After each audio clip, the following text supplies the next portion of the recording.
Hi, welcome to another edition of Time with Faculty with me, Eunice Osegudom. Today in our yellow seat, we have the AI man, probably known on the campus as AI, Mr. Harry Atieku. We're going to have interesting conversations about information, technology, the industry, everything that we need to know. Mr. Harry Atieku, welcome. Thank you so It's much. so nice to have you here. Yeah. I've waited for this day like something. That's Okay, fine. so with technology evolving rapidly, what do you think IT looks like as a career for students? Okay. So thanks for the question. Technology has seen so many phases of evolution. All right. Even right from the first industrial revolution, we've moved on to the second industrial revolution. We've gone past that to the third industrial revolution. We've got into the fourth industrial revolution. That's where you hear people say Industry 4.0. Currently, we find ourselves in the age of intelligence. All right. So for IT as a career path has evolved.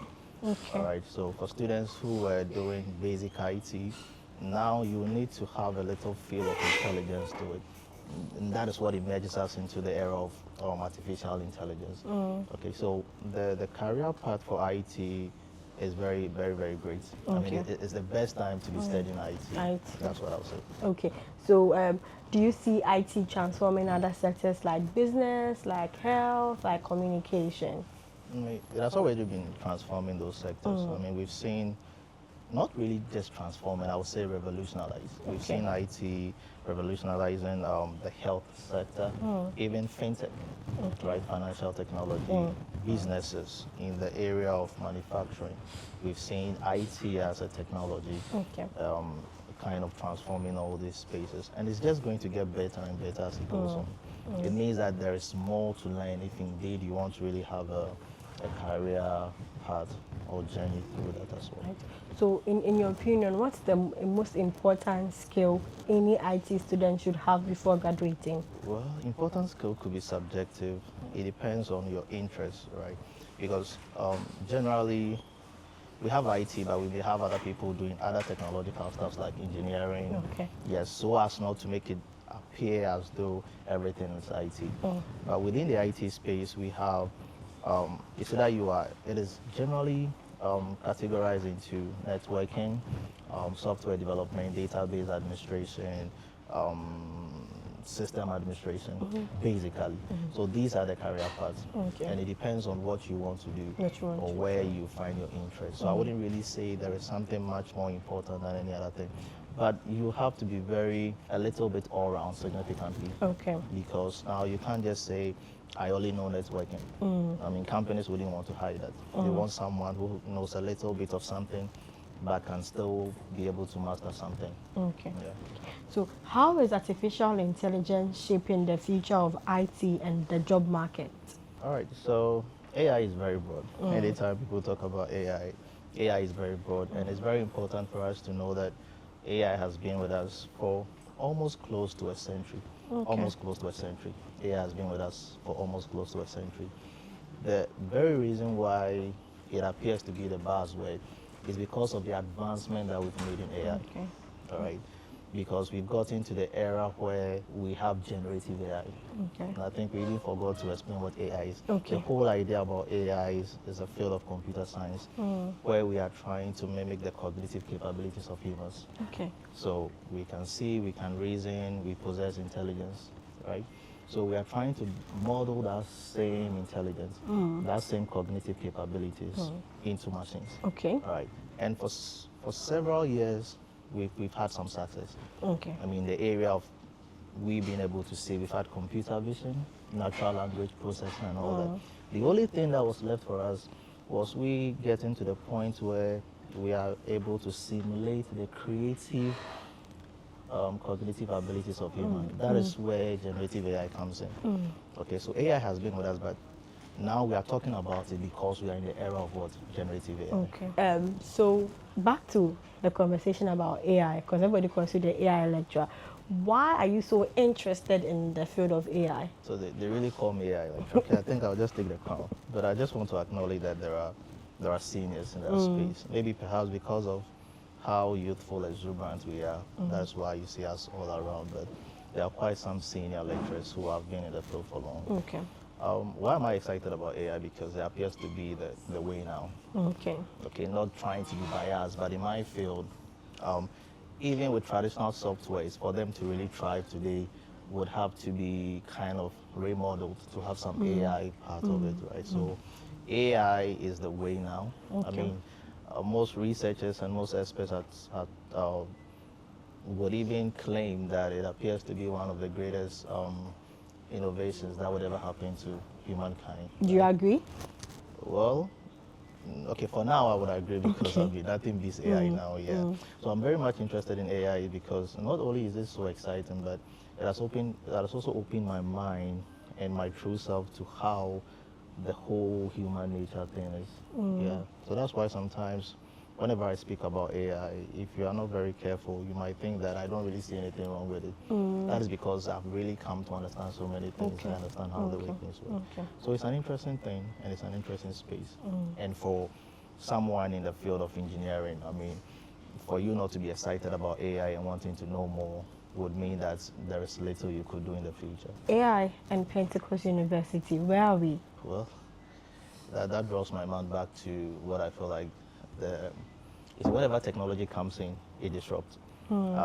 People who jumps onto technology, they adopt at a certain level. Okay. By our research that we conducted on campus, that had to do with exploring how students kind of enhance their personal learning with ChatGPT specifically.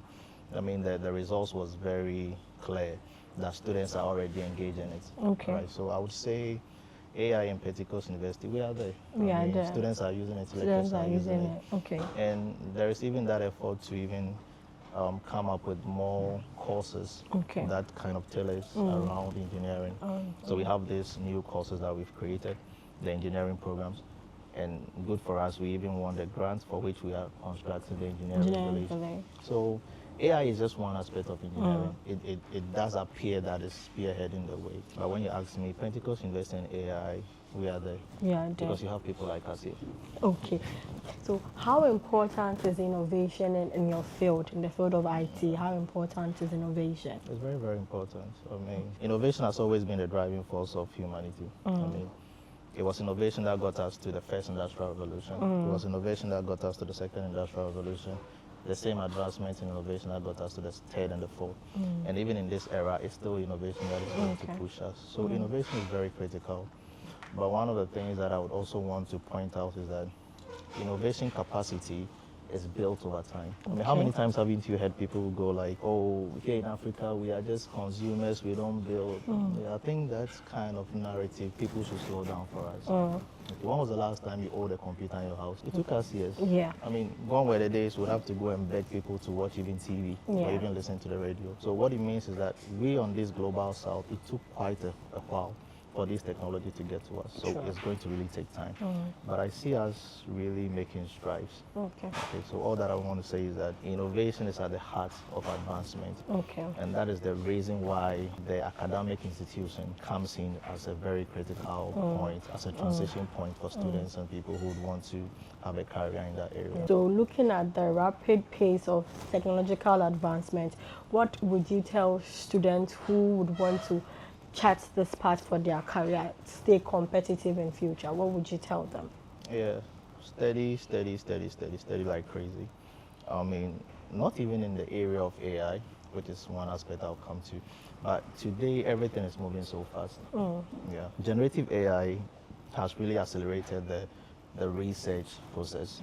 Okay, so it means that we are able to discover new knowledge very rapidly. Yes, so if you are a student now, it means that at all time you need to be on your books, you need to be learning, you need to be on the lookout for things that are coming up. And even for those in the engineering field, it's even much more serious for them because something may come up today, in the next 2-3 months, it has really changed rapidly. So you really have to stay on the lookout for things and constant learning and upgrade. So before we end today's session, what would you tell that students, that parents, okay, for a university and a program for their award, what would you tell them? in a space of 2 minutes. Just 2 look into the minutes. comment and start All doing right, something. so for parents who are looking for a place to send their award, I would recommend Pentecost University for you. We had begun as a very small and humble institution, but we've grown over time. I look at myself as a product of this university. When I started school in 2009, there have been a significant change over years, and me coming back to lecture here is even a testament of how best the school has done for us. And very soon we'll be done with our engineering village, and once we are done, we're going to have a massive infrastructure for students to learn, and I think we are already doing much. So I would encourage all parents to bring their awards here. And I would be biased, bring them to the engineering faculty so I can teach them. So this is where we end today's session with Time with Faculty. We had Mr. Harry Atieku, the AI man. The conversation has been very interesting. So please, if you have questions, leave it in the comment section. The next episode, we would talk about it. See you same time next week. Bye.